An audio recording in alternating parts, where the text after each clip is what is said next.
ടോമിക്കുട്ടി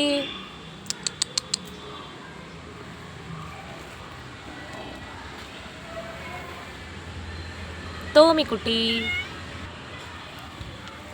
രാവിലെ വെയിലുള്ളതാണോ?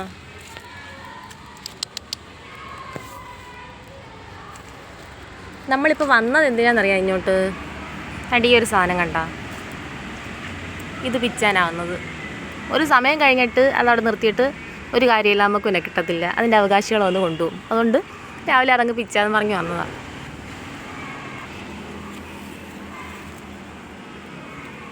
ഓരോ സ്ഥലത്ത് ഈ സാധനത്തിന് ഓരോ പേരാട്ടോ പറയുന്നത്. ആത്തിച്ചക്കയെന്ന് പറയും. സീതപ്പഴം ഇതല്ല, അത് റോസ് കളറിലെ ബ്ലാത്തിക്കാണെന്ന് തോന്നുന്നു. ഇത് ആത്തിച്ചക്കയാണ്. നിങ്ങളുടെ നാട്ടിൽ ഇതിനെന്തോ പറയുന്നത്? പേര് കമൻറ്റ് ചെയ്യണേ. ഇത് പഴുത്തിട്ടൊന്നുമില്ല, അത്യാവശ്യം വിളഞ്ഞിട്ടുണ്ട്. ഇനി ഇത് നമുക്ക് അരിക്കകത്ത് ഇങ്ങനെ കുഴിച്ച് വെച്ചിട്ട് ഒരു 3-4 ദിവസത്തിനുള്ളിൽ പഴുത്ത് വരും. ഇത് നമ്മുടെ ബ്ലാത്തിക്ക. ഇതിന് സീതപ്പഴമൊന്നും പേരുണ്ട്. വേറെ എന്തെങ്കിലും പേരുണ്ടോ എന്ന് എനിക്കറിയത്തില്ല. വേറെ വല്ല പേരും അറിയാമെങ്കിൽ കമൻറ്റ് ചെയ്യണം. ഇതും നമ്മുടെ വീട്ടിൽ തന്നെ ഉണ്ടായതാണ് കേട്ടോ. ഇതിൻ്റെ മരം വീട്ടിലുണ്ട്. ഈ ആത്തിച്ചക്ക ഉണ്ടല്ലോ, ഞാനെങ്കിൽ ഇന്ന് സൂപ്പർ മാർക്കറ്റിൽ പോയപ്പോഴെങ്കിൽ അവിടെ വിൽക്കാനായിട്ട് വെച്ചിരിക്കുന്നത്. വെറുതെ ഞാൻ അതിൻ്റെ വിലയൊന്ന് ചോദിച്ചു കേട്ടോ. കിലോയ്ക്ക് 149 രൂപ വരെയാണ് ഈ ആത്തിച്ചക്കയുടെ വില. കണ്ടോ, നമ്മുടെ വീട്ടിൽ നിന്ന് കിട്ടിയ അത്രയും തന്നെ വലിപ്പമുണ്ട്.